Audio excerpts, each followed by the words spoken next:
Tanggal 7 Oktober 1963, kelahiran Rahimah Ismail disambut gembira oleh Ismail bin Awang bersama pasangannya Basiah binti Yaakob di Kampung Tanah Merah, Kerandang, Besut, Terengganu. Puan Hajah Rahimah mendapat pendidikan awal pada tahun 1970 hingga 1975 di Sekolah Rendah Kerandang dan seterusnya pendidikan menengah di Sekolah Menengah Agama Ma'arif dari tahun 1976 hingga 1978. Sebagai seorang anak yang pintar, beliau dapat meneruskan pengajian ke peringkat menengah atas di Kolej Islam Kelang pada tahun 1979 hingga 1980. Anak gadis dari Kampung Tanah Merah Kerandang ini terus mengejar impian ke Menara Gading. Beliau telah memilih pengajian sains hayat di Universiti Kebangsaan Malaysia dan berjaya bergelar graduan pada tahun 1987. Disebabkan minat yang mendalam dalam bidang kajian saintifik, beliau menerima tawaran bekerja sebagai pembantu penyelidik di Universiti Kebangsaan Malaysia usai bergraduat dan seterusnya mengembangkan kerjaya ke Universiti Pertanian Malaysia sehingga tahun 1992. Dalam mengejar impian membina kehidupan yang lebih baik untuk diri dan keluarga, tanpa disedari beliau diintai oleh seorang pemuda untuk dijadikan permaisuri hati. Puan Hajah Rahimah telah diakadkan menjadi pasangan hidup Tuan Haji Maliki bin Ismail tanggal 28 Januari 1990. Sepanjang perkahwinan, pasangan ini dikurniakan dengan 7 orang cahaya mata yang menjadi penyari alam perkahwinan mereka. Puan Hajah Rahimah memutuskan untuk mencurahkan ilmu dan bakti kepada anak bangsa dengan mengikuti kursus pengajian lepasan ijazah di Maktab Perguruan Tengku Ampuan Afzan, Kuantan.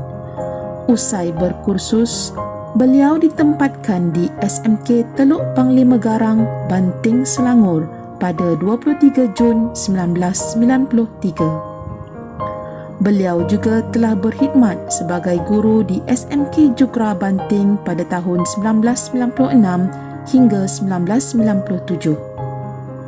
Beliau telah memohon untuk kembali ke tanah bertuah Terengganu dan mula mengajar di SMK Saujana Setiu Terengganu pada tahun 1998 hingga 2000. Beliau kembali ke Besut dan menjadi guru di SMK Renik Besut pada tahun 2000 hingga 2014 dan SMK Tok Dor Besut dari tahun 2014 hingga 2020.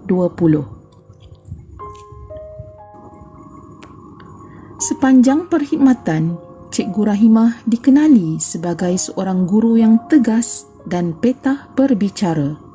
Baik tutur kata yang dilontar penuh dengan pengajaran dan makna yang mendalam untuk dihayati. Jarang sekali beliau mengeluh dengan kerenah anak murid hingga ada dalam kalangan anak muridnya memanggilnya Ummi. Dalam usia yang semakin meningkat, cabaran teknologi maklumat bukan sesuatu yang menyebabkan Cikgu Rahimah patah semangat. Malah, beliau adalah antara guru senior yang terawal menyahut cabaran ilmu di hujung jari. Tugas sebagai guru kesihatan dan guru nilam sudah cukup melelahkan, namun demi amanah yang telah dipertanggungjawabkan, beliau memastikan segala urusan berjalan dengan lancar. Apabila ada jamuan semasa program sekolah dijalankan, Cikgu Rahimah tidak lokek tenaga dan seringkali diberikan tugasan sebagai chef kerana keenakan hasil air tangannya.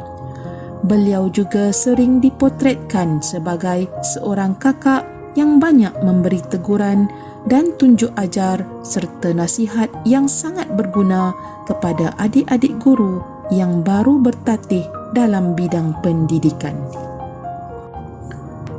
Ketokohan beliau sebagai seorang pendidik mendapat pengiktirafan sehingga beliau dianugerahkan dengan Anugerah Perkhidmatan Cemerlang pada tahun 2005, 2013 dan 2016. Setelah berkhidmat selama hampir 27 tahun, beliau mengambil keputusan untuk bersara dari perkhidmatan beliau. Wajah Cikgu Rahimah pasti akan dirindui oleh rakan-rakan guru, petugas pejabat, pekerja swasta sekolah, petugas kesihatan besut dan rakan-rakan bukan guru di PPD. Pepatah menyebut, patah tumbuh hilang berganti, namun tak akan sama dengan yang telah pergi. Semoga Cikgu Rahimah akan terus mencurah bakti walau tidak bertugas di sekolah lagi. Sekali bergelar guru, sehingga akhir hayat adalah guru. Terima kasih, Cikgu. Selamat bersara, Cikgu.